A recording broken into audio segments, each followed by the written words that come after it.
Welcome back to another main event review, guys. Thank you very much for tuning in once again. It does look as though that the main event show has changed because it's 3 weeks in a row where we're getting 3 matches of main event and no SmackDown or Raw recaps, which is a good thing because I think we're able to sort of focus on the show itself, the main event show, and the matches and the superstars. But they'll probably be a lot shorter than normal just because we're not recapping SmackDown or Raw. However, this week's episode will be a bit different because we have the Elimination Chamber, which means that I'll be previewing the matches that we have. We still don't know the final spots for the Elimination Chamber across the men and women.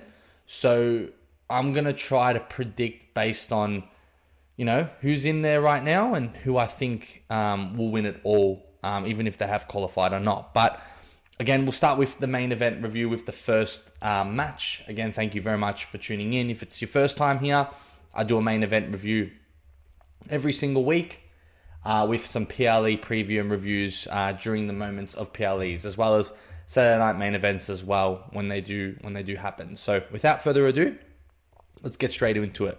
Got the first match, Dragon Lee taking on Grayson Waller here. So the Aussie icon making an appearance on main event. There's a lot of rumors circulating that he may be the masked man. I find it hard to be true. So I'm not going to speculate and entertain that because quite frankly, I don't know who the masked man is. And now that basically, we don't have Bron Breakker available for WrestleMania, it sort of defeats the purpose of who the masked man is, I think, but creative will have to figure out a way to sort of make that better. But again, we had the match between Dragon Lee and Grayson Waller, and we had Dragon Lee getting the victory here. It was a good match. I would say not the best of the 3 that was displayed. I think definitely the second one was, but a good match nevertheless.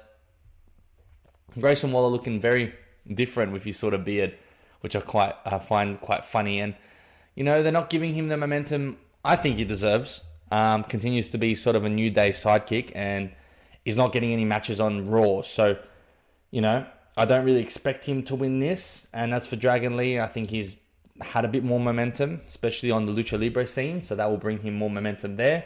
And also with AJ Styles recently being a tag team champion with him. And he also recently attacked Gunther as well. So play it as you will. Dragon Lee probably deserves it based on the situation he is on the main show at the moment. While Grayson Waller is really, really struggling. And, I'm still waiting for that moment. I always say it when I talk about Grayson Waller. Just give him an opportunity to win a Money in the Bank. And give him an underdog story. I know we probably have to go of baby steps. Maybe a US title, maybe an Intercontinental title. But I see a lot of Miz in him. I always say this. And look, Miz is not everyone's cup of tea. Not everyone thinks Miz is all-time greatest. But he's a 2-time Grand Slam champion and made a career of being hated. And his microphone works. So why can't Grayson Waller be someone similar? He's already insufferable as a character to, I wouldn't say, him himself. But his character is very insufferable, annoying, and it's good. That's what you want. And a lot of people tend to boo that. He's got that arrogance too. So why not turn that into something where, he wins a title and he does like a Dom Mysterio and defends it for so long and, cheats his way to get it. Doesn't have to necessarily cheat all the time, but maybe have an assistant that helps him out. Who knows? But just, I don't know, they've got to figure out something with Grayson Waller. They had a big opportunity. They obviously moved Austin Theory to the Vision, which he hasn't really been doing too much, but they had a big opportunity to get them a bit of a program where Grayson Waller did put Austin Theory over. Like, even him not winning that, it's at least a storyline that he can get around and we can get around and get involved with. But we didn't even get that opportunity. So Grayson Waller remains to be in limbo and Dragon Lee continues to build some momentum. But I don't foresee any of these two really having major WrestleMania moments anytime soon. But Dragon Lee may be doing a lot more in the lucha scene. So just look out for that. And then we had the second match, which was Apollo Crews taking on Berto. So Apollo Crews again making another appearance on main event. On SmackDown, he seems to just be a backstage character hanging out with Matt Cardona, which is quite disappointing considering Apollo Crews is extremely athletic. He's been a former champion. He's won at WrestleMania. And I think Creative could have had the chance to bring him back stronger after injury. But then he goes and loses to Berto. Now, Angel obviously distracted the referee, which allowed Berto to get the victory. But nevertheless, I don't really agree with this decision because I don't really think that Los Garzas are doing anything. Berto's doing anything. They haven't been on the main show in so long. You have Apollo Crews. He's not having matches on SmackDown, but at least he's backstage compared to Los Garzas. So him losing this match by distraction, I don't know how that benefits him. I guess they sort of protected him by not losing cleanly, but at the same time, what are their plans? You know, he's come back from injury, and like I said, I think he's shown that he can take a bit of a mid-card sort of slot. He is saying he's pushing for the US title, but are we really believing that? Creative and I guess the people in charge of what Apollo Crews does, doing anything to get him near that, because I don't think that's happening. And it's a bit of a shame because, like I said, I think Apollo Crews has all the attributes to be at least mid-card contender like he was before. But it goes to show that WWE don't believe in the same vision I do. But the match itself was really good, back and forth, lots of demonstration of power. And you know what? Another thing that I noticed, that I think the crowd was loudest for Apollo Crews too. So like that's something to consider as well. Maybe Creative look at that and say, oh, he's getting a lot of momentum and a lot of pops. Maybe if we, and I'm looking at another side as I think about it, maybe if we give him losses and we see that people are upset, they might support him more for the next match. But, you know, again, I think he should be getting victories there. But that pretty much wraps up that second match. And then we finally had the last match between American Made and LWO, where American Made get the victory off a moonsault by Julius Creed, which looked really good. Like, Julius Creed is such a freak athlete.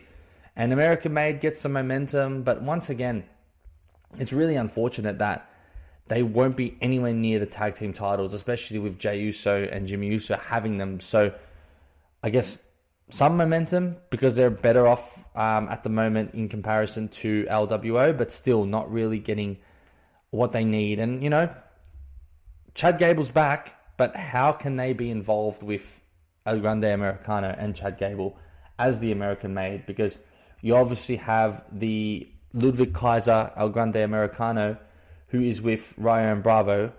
Why can't we have American Made with El Grande Americano, the original one? I think that would be somewhat interesting. It gets the Creeds involved, and it just makes that storyline a bit extra better, I guess. And, you know, having backup for Chad Gable or El Grande Americano just might be the play. But again, who knows? But yeah, that pretty much, like I said, wraps up the main event review. There isn't really too much to talk about on those matches, unfortunately, as much as I would love to. Let us know if there is, I guess, any feedback or anything else you want me to bring up in those three main event matches. Maybe I can quickly review SmackDown and Raw just to make the listen a bit more longer. Or if you want me to sort of dive into the matches more, I'm also happy to do that as well, just so it can flow better. But again, like I said at the start of the episode, we'll go through the preview of Elimination Chamber. We'll start with the Women's Intercontinental Championship match between Becky Lynch and AJ Lee. It looks as though that because it's in Chicago, CM Punk and AJ Lee have to wrestle. And you know what? I'm not really happy with this. I really expected this to be a WrestleMania match. So unless something happens in this match where it gets led up to WrestleMania, I'm not looking forward to it because I just don't see Becky Lynch and AJ Styles. Like, I don't see any other match besides that, is what I'm trying to say. So I think for that alone, I'm going to give Becky Lynch the victory because I think that there has to be a way for AJ Lee to get a second chance for the title. Maybe she wins it and then Becky wins it back, but I just think that this match needs to be at WrestleMania. And I think the outcome at WrestleMania will be AJ Lee winning the Intercontinental Championship, Women's Intercontinental Championship there. So, again, I think Becky Lynch takes it out. And yeah, there's going to be, obviously, it's not going to be clean. So I don't know how that'll happen, but it definitely won't be a clean victory there for Becky. And then we have CM Punk taking on Finn Balor.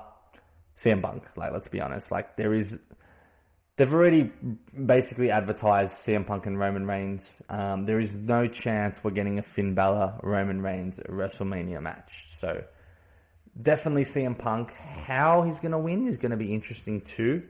You never know. Like, it might mean that Dominic could get involved. I don't know. Like the Judgment Day turning on Finn Balor.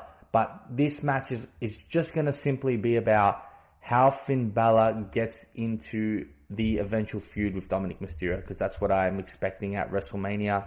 Is Finn Balor taking on Dom Mysterio for the Intercontinental title? Again, this has been like over a year of hype. Like the last WrestleMania match we had was Dom winning the Intercontinental title and basically pinning Finn Balor to get it. So we have to remember that happened basically by the time WrestleMania comes in a year. So that would make the most sense. Finn Balor getting away from the Judgment Day, forging his own path, and finally being someone that's taken seriously is what we want to see after this match, because we know Finn Balor can pull a banger. We know Finn Balor is excellent in ring. He's been at it for a while, and I think it's going to be a great display and a great match, which is what we want to see. But at the end of the day, we do know that CM Punk is you can put your whole house on it that he's going to win this match. So we'll go with that now. And we have the Women's Elimination Chamber, and correct me if I'm wrong, but the remaining, also the three people that have qualified have been Rhea Ripley, Alexa Bliss, and who else? Rhea Ripley, Alexa Bliss, and there's one more that I'm missing. Oh, Tiffany Stratton. That's right, Tiffany Stratton. Charlotte's got a qualifying match. Io Sky's got a qualifying match, so I suspect that those two will make it. And there's another one between Bayley, Asuka, and Lyra, and I think Asuka will get in only because there is a lack of heels. So that's sort of who I think is going to be in the match as the remaining three. So Charlotte Flair, Io Sky, and the last one was Tiffany Stratton. So if Charlotte Flair, Io Sky, and Asuka, sorry, Tiffany Stratton's already in the match. So based on, I guess, the WrestleMania hype, my mind leans towards Charlotte Flair winning the chamber and screwing Alexa Bliss, because they've hyped up Jade Cargill before. So that could be the play, or else it will be Tiffany Stratton. And the reason why I think it will be Tiffany Stratton is because you'll have Charlotte Flair and Alexa Bliss, Io Sky and Rhea Ripley in the match, and that might lead into a potential WrestleMania women's tag team match that will be well headlined, because you've got two friends that are big stars individually teaming up together because they're friends to go for the title. So that's it can go one or two ways, in my opinion. That's the only way I would say. So if Tiffany Stratton wins, then we'll get Charlotte Flair, Alexa Bliss, Rhea Ripley, Io Sky for the women's tag team titles at WrestleMania, or else we'll just get Charlotte Flair and we'll have a big headline match with her and Jade Cargill, and yeah, she'll find a way to screw Alexa Bliss over, and that won't be too pleasant. So I'm gonna go with the safe option, because Triple H always does the safe option, and say that Tiffany Stratton is gonna win the Elimination Chamber and have that rematch with Jade Cargill, which, look, it's not going to be really exciting, but at the same time, I just don't really see anything else. The exciting one and the more probably better one would be Charlotte Flair and Jade Cargill, because it brings up so many storylines. But then who takes on Io Sky and Rhea Ripley? That's the question. But I'm going with Tiffany Stratton, hoping it's Charlotte Flair, but I'm just going to go with a bold prediction there. And then in terms of the men's, we have Cody Rhodes, we have LA Knight, and we have Randy Orton in the Elimination Chamber. I think Trick Williams, Damian Priest, and someone else is qualifying. I'm going to say Trick Williams gets in. And I'm also going to say Gunther obviously gets in. I think that's like 100% that Gunther will get in. And that sixth spot, I don't know who is going to qualify there, but it'd have to be someone from Raw, because we only have LA Knight and Gunther. So it might be one of the members of the Vision, just based on what I'm assuming at the moment there. So I think Cody Rhodes will win this. I think we're looking at a Drew McIntyre, Cody Rhodes, but a Jacob Fatu also involved too. So maybe a triple threat for WrestleMania. which will be interesting. Is Jacob Fatu ready for that? It's quite early, but I don't think we all want to see a Cody Rhodes, Drew McIntyre. And I think Elimination Chamber will open up how the WrestleMania picture is going to look like, the storylines and everything else. So we'll look out for that and be really excited for it. But yeah, I think that Cody Rhodes gets the victory. I think he wins the Elimination Chamber. There is no chance that Cody Rhodes is not going to be there, especially the fact that Drew McIntyre eliminated him from the Royal Rumble. It would make sense for Cody Rhodes to go to that title, but I just think there'll be more people involved, and that's why I think maybe Jacob Fatu will find his way to get in there, because Drew McIntyre screwed him over. And, you know, he's been attacking both Jacob Fatu and Cody Rhodes, and we still don't know who attacked Fatu, and that's, I think, one of the big keys in this storyline. So just have them three going at it in a triple threat match would make the most sense for me. So I'm going to go with that as my prediction, and I think that pretty much wraps up the Elimination Chamber. They could have another match. I may have missed a match. I can't recall at this point. So yeah, it's just those 4 matches, and I just had a quick look.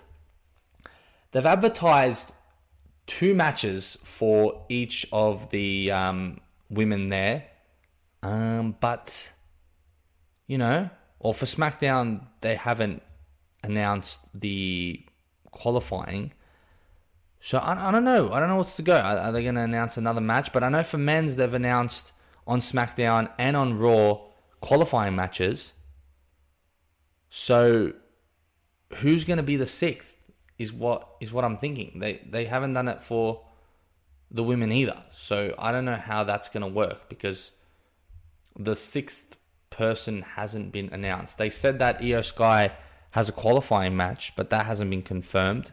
I only heard that from Rhea Ripley, so maybe they announce that tomorrow on Raw. But that's interesting. That's an interesting thing. So I think more forward towards the men's side, is Jacob Fatu or Sami Zayn going to sneak their way into the match? I don't know, unless they just announce it and I'm just overthinking it. But again, so it's something that I just wanted to bring out before I finished up. And yeah, I'm finishing up now. That basically wraps up, you know, the main event review and the Elimination Chamber preview. You've listened to another episode by myself, Daniel. Thank you very much for tuning in once again. And, you know, I'll catch you guys next week. And we'll be reviewing the Elimination Chamber. So, yeah, keen for that as well. And then WrestleMania. WrestleMania is fast approaching. And we do it all again for another season, I guess. But again, thank you very much for tuning in. And I'll catch you guys next week. Cheers. Thanks for listening to the WWE Podcast. Don't forget to subscribe on your favorite podcast app so you don't miss a show, or head to WWEpodcast.com. And for all of these shows ad-free, head over to patreon.com/WWE Podcast. Until then, we'll see you next time.